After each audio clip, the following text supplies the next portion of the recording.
Elpis. It was once a research facility on a series of lush floating islands linked via teleporters and bridges, dedicated to the creation and study of new life forms. Whereas Pandemonium was a facility located directly underneath Elpis that held concepts deemed too dangerous to be released onto the star, but still too valuable as research subjects to outright destroy. Anyone who's played through Endwalker has visited both of these places, but sadly they were long since destroyed during the final days and after roughly 12,000 years since the Sundering. Any possible ruins or traces of these places may have long since faded to forgotten memory, thanks to several millennia of wars, calamities that ended up changing complete landscapes as well as the rise and fall of different civilizations. In other words, nothing could possibly remain of these facilities, right? But what if, not only do we still have a small trace of these places surviving to this day, we may have actually visited it many times before.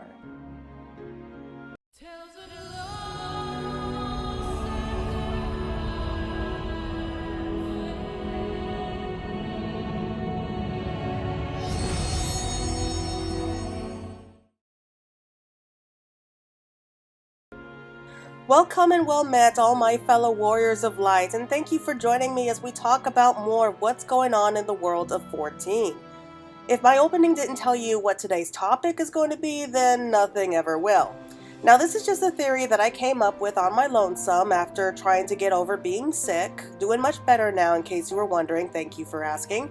But I may be really reaching for the tinfoil hat in this case. I, for one, like to think that there is some merit to my research, so I will be sticking with it for the time being over the locations of where Elpis could be in present-day Eorzea. First of all, let us begin with what we know. Over 12,000 years prior to the start of the Warrior of Light's journey, we know that Elpis was a research facility that was once suspended in the air on many floating islands, where countless concepts for new creations, including animals, plants, etc., and they were brought into to be studied and see if they were deemed worthy to be released into the world. Pandemonium was another research facility where the most dangerous of these creations were kept, and they were being studied and laid directly below Elpis, most likely underground. As we learned in Shadowbringers, just about all the ruins of the ancient world have been destroyed or simply eroded away with time, but we can still see faint traces of the ancient world even today, such as in the forms of the many meowed creatures that were being studied in Elpis and of the ancients deemed worthy enough to be brought into the world. As for the buildings of the facilities themselves, those are almost certainly gone, however. Though that only seems to be true in the source, since the Ascians all but confirmed that, for us, the calamities probably took care of whatever ruins were left. But that doesn't seem to be the case for the shards, though, such as, for example, deep below the Tempest on the First, far from the reach of any calamities, stand the remains of the city of Amaurot. I guess it's possible that if we were to look for those same ruins on the source, we may actually find them. It does seem likely to guess that Amaurot may have once stood upon Lominsan soils at one point before being buried deep below the ocean. So we may actually find faint ruins in the Indigo Deep if we look hard enough. But that's not the important thing here. The point is that I'm thinking that since we have at least a vague idea of where Amaurot used to be, what about Elpis? Because that does seem to be the only other actual locations that we're aware of from the ancient past. So we have Amaurot, Elpis, and Pandemonium. So if we can at least find out where Elpis used to be, we can pretty much hazard a guess where Pandemonium used to be, especially since it was directly below Elpis. But where would these research facilities have once stood? I mean, it's easy to assume that it was just part of a series of floating islands in the sky at one point, and the islands were probably obliterated in the destruction of the first final days. And while I'm sure that the facilities themselves are long gone, but I think that the floating islands themselves may have actually survived. And in truth, I do think that they are still there today. And I think that it's in the form of none other than the Sea of Clouds and the Churning Mists. Now, I'm already guessing what you're thinking out there. Like, what? How is that possible? First of all, these are two completely different locations and they look nothing like Elpis. O ye of little faith, I have reason to speculate that this, and until the dev team come out and directly tell us where Elpis and Pandemonium used to be, I'm going to be sticking with this theory. So, how could these two places possibly be the same areas as Elpis, especially since they are so far away from each other? Well, really, it's actually because of the Sanua.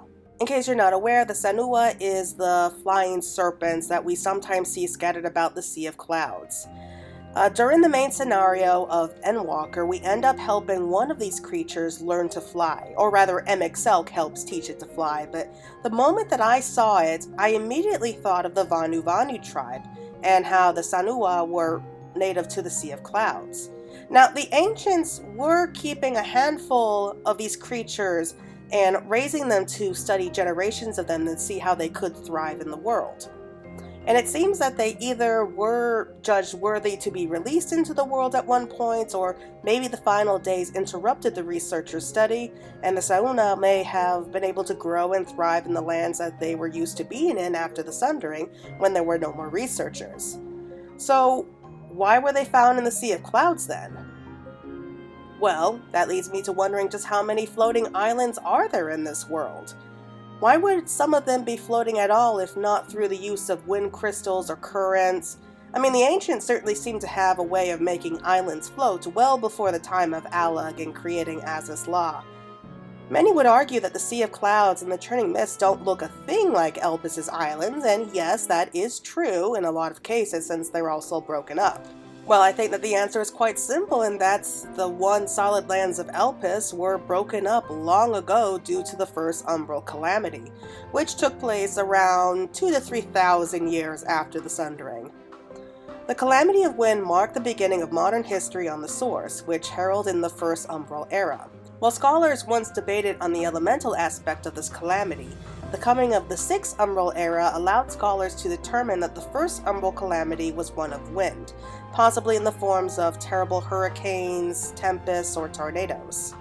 It was said that there had once been one large solid floating continent before the Calamity of Wind destroyed the floating land itself. I think that a large portion of it remained where it was, floating above the forelands in the form of the Churning Mist.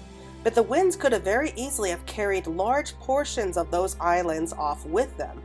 So all those floating islands were caught up in that huge wind current from the first calamity, probably crashing into each other, breaking apart as they were carried off towards the east, where it did finally settle down. The wind lands kind of settled in the Sea of Clouds and have just been basically floating there ever since.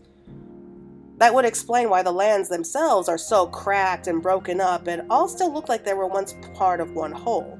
In fact, several of these islands do look like they were once round at one point, especially in the Churning Mist. So one could make connections on that front. So basically, I think the Churning Mists were once parts of the lands of Elpis, especially since they do contain more solid and larger chunks of land, whereas the Sea of Cloud appear to be vastly broken and scattered all on top of each other. Well, what of the facilities that were once built here? The Hyperborealia alone was once filled with countless concepts and massive to boot. Well, that's easily enough answered as well. I think that it wouldn't have been unreasonable to assume that during the final days, the buildings were mostly destroyed either by monsters or by falling meteors, thus releasing countless concepts into the world. After the final days were averted the first time, perhaps the researchers of Elpis tried to do damage control, probably tried to connect to as many other islands and thus creating maybe more islands as they tried to see what could be done to be fixed, what they could. But then the Sundering happened and thus the solid chunk of land remained, and it wasn't until the Calamity and thus ended up breaking up a lot of the land itself did it really start to look like how it does today. And to be honest, if you look at certain places like Zenith, it is possible that any remains of the facilities such as the Hyperborealia could have been used in the construction. With as big and beautiful as it was, even the dragons helping them, I find it hard to believe that even with 200 years of peace between the Ishgardians and the dragons, could they really have been able to build such massive palaces in that time? Especially when you add in like the other similar palaces for Nidhogg and Ratatoskars. And speaking of the dragons, I think that it's reasonable to assume that once they moved to the Churning Mist, they probably ate a lot of the remaining wildlife. Anything that possibly could have remained may have escaped from the Churning Mist at some point. Plus, if you remember the teleporter in the Morn, it is possible that the ancientish guardians could have found it and used it to their own advantage, and used it to be able to teleport straight up to the Churning Mist. To give them credit, they could have built it over from scratch. I'm not saying that they couldn't have done that, but I do think that if the teleporters that the ancients used did survive to modern day, the fact that this particular one was hidden in like a deep, dark cave, perhaps far beyond the reach of any kind of calamity, it's possible it could have survived 12,000 years. And who knows, maybe that the ancients had a particular pathway that they could have used to move creations both to Pandemonium or to the world in general. Thus, that was how some creatures, as imperfect as they are, could have just managed to make it into the world after the final days. As for Pandemonium itself, I think that we may have been looking at the remains of such a place in the form of the Morn itself. Now, I know that Pandemonium is a creepy and dark castle, but it was directly beneath Elpis, and if the Churning Mists were indeed Elpis in the ancient past, then what is beneath the Churning Mists now? The Morn. It's a series of deep tunnels and caverns that may have once been part of Pandemonium's own halls. The facility was once huge, with powerful magics able to keep all manner of creatures imprisoned. During the final days, it's reasonable to assume that it was damaged from the meteors or the monsters themselves. Maybe some of the magic had spilled out, thus releasing some of the more powerful and dangerous creatures into the world to either be dealt with by heroes later on, or maybe to die later in the final days themselves. The palace itself had a kind of Tartarus kind of ring to it, bigger on the inside. And it's possible that the magics could have ended up spilling out, maybe transforming the palace into the mountain range in the Forelands themselves. Though I personally think that any possible remains of Pandemonium's castle lie much deeper than that. If we look down into the caverns of the Morn, we see a deeper and dark abyss that we can't explore, maybe even buried beneath the earth or lava, so any other remains of the castle would either have long since been destroyed or lie deeper still. If the Phoenix ended up escaping its cage, for example, it could have set fire about the castle as it broke free, possibly to die in the final days or elsewhere. I mean, the fact that it could have escaped at all could explain the mythology of the Firebird in the world of 14 as well. Okay, so let's say I'm right, and that the Churning Mist and the Morn were both part of Elpis and Pandemonium. So where does the Sea of Clouds fit in? The fact is, I do think that these places were once all connected. All these floating islands were once all part of the same facility until the Churning Mist and the Sea of Clouds were somehow separated. And the reason that I think that is from a very unlikely source: the Moogles. Now, the Moogles of the Churning Mist have lived there for as long as anyone can imagine, even as long as they themselves can imagine. And I think that it's not unreasonable to think that maybe the ancestors of the Moogles may have once been concepts undergoing testing upon Elpis at one point. Remember, not all the creatures that were there were once being studied as dangerous or huge. Many of them were small and really more for pets or to help improve and take care of Aetheris's ecosystem than anything else. It's possible that maybe the Moogles were created and were being tested as more intelligent than other species by the time the final days arrived, and maybe later on before the Sundering. It's certainly possible that the researchers created Moogles as maybe like servants or assistants to help with various research projects that were undergoing testing, or just to help take care of the creatures in general. It's even possible that even the Elpis researchers themselves may have had the worst possible end of the Sundering. The dev team did once say that mankind did go through many changes after the Sundering, and that's how the different races of man were born. So, maybe? I'm not going to go too far into that. That's neither here nor there. Either way, I think that after the Sundering, the Moogles could have been left trapped up in the clouds, and decided to try and make a living there with or without researchers, and just lived alongside whatever creatures were left until the Calamity of Wind. Now, if you look on the map of the Churning Mist, you know that the Mughals live in a cave at the very edge of the map, close to where the island looks like it's been broken off. And if you look at the map in the Sea of Clouds, then you see a particular shaped island that the Vanu call Moglin Island. This island is not only shaped like a Mughal head, but it holds what appears to be faint traces that Mughals used to live there, such as in the form of fluffy flowers and even some leftover brickwork that definitely look like they were built by Mughals. And it could be in the past, maybe an entire island could have been made to study the Mughals as new concepts, and perhaps the researchers just decided to make an island this shape for a reason.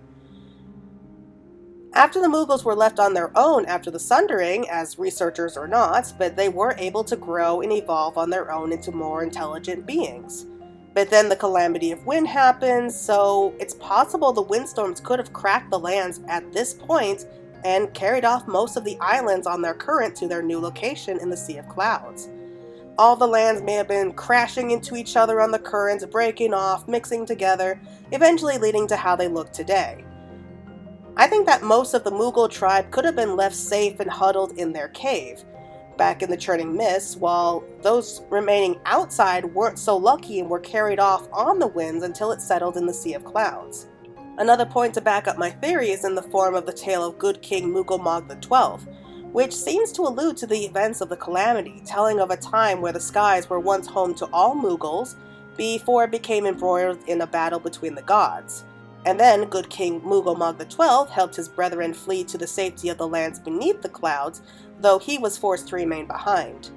So, it's possible that after the winds carried their islands far from the rest of their brethren in the Churning Mist, the Mughals tried to make it work in their new location in the Sea of Clouds, maybe working alongside other creatures that ended up surviving the whole ride over to the Sea of Clouds, like the Sanua. But maybe the islands were in such a bad state at the time, it was really difficult for the little guys to make a living there. I don't know, maybe they were running out of kupo nuts or something. But that was when their chieftain decided that maybe it was for the best that they leave the lands in the sky and make for the world below. Whether or not he created a long rope for them to hold onto or not is up for debates. I think maybe it's a little bit more likely they could have trained or asked help from the Sanua, and the flying serpent just gave them a ride straight down to Earth. That, I personally think, is a little bit more likely. Whether that happened or not, though, I don't know. Either way, we do know that the king was successful in helping the few remaining survivors escape from the Sea of Clouds and headed down to solid ground below them. Once they did, they could have broken up into several smaller fractions and headed off in maybe different directions. Eventually, some of them ended up settling in the Twelves Wood, but others could have made their way elsewhere, such as the Mughals that we saw in the lands of Dalmasca. As for King Mog himself, he could have either chosen to remain in the Sea of Clouds for some reason, or personally, I think he would have probably gone off in search of the rest of the Mughal clan and to make sure that they survived. We do know, thanks to some of the quests in the Churning Mists from the Mughals, we learned that the chieftain Moglin is descended from King Mugomog, while his palm guard are also descendants of the Good King's household guard. So either Mogul's children ended up taking over from him after he and the others were swept away by the first calamity, or maybe he even was able to return to the Churning Mists at some point. If he did make it back, then maybe he tried to send more of his people to the world below to find their separated brethren. And it's possible that could mean other Mughal tribes ended up appearing in different parts of the world the more that we continue to explore. Either way, it's important to know that the Mughals of Moghom have also spoken of a wind-driven disaster previous to the first 5 calamities, which definitely seem to line up with the events of the legend, so they do seem to line up with this theory in general. As for the remains of Pandemonium itself, we still don't know what lies at the full bottom of the Morn. From what we've seen while visiting the dragons, I suppose if we could ride out mounts down a little bit further, we may be able to see more traces of what remains of the ancient ruins of the facility. Though if magma and lava are at the bottom of these caverns, it could all very well have been burnt up and lost. We do see the remains of ruins scattered about this place, and I think that if the Ashgardians built all of this, then I will be very impressed that they got all of this done, as well as Annex Shrine, Zenith, the remains of the Eyrie and then Ratatosker's place. They certainly did get a lot done in 200 years of cooperation with the dragons. Maybe even some remains of the ancient buildings could have been used in these places as well, like the Hyperborealia. I mean, it would explain a lot of their grand size in a short amount of time anyway. Sadly, since we still don't know what will become of Pandemonium yet until 6.4, it's impossible to say at this point what will happen. But whether this theory holds up or not, I do want to say that I hope that it's true, and to help us stay connected to some truly beautiful and mysterious places even after so many years. So yeah, that's it for this theory. What do you think? Do you all agree with my theory that Elpis and Pandemonium have survived in some small ways after so many thousands of years? Or do you think that I really have had too much free time on my hands to be thinking of such things? If so, where do you think that Elpis would have stood? Please leave a comment down below and subscribe if you want to see more such fun theory videos in the future. But that's it for today. Thank you all so much for joining me, and I hope to see you all again soon. Bye!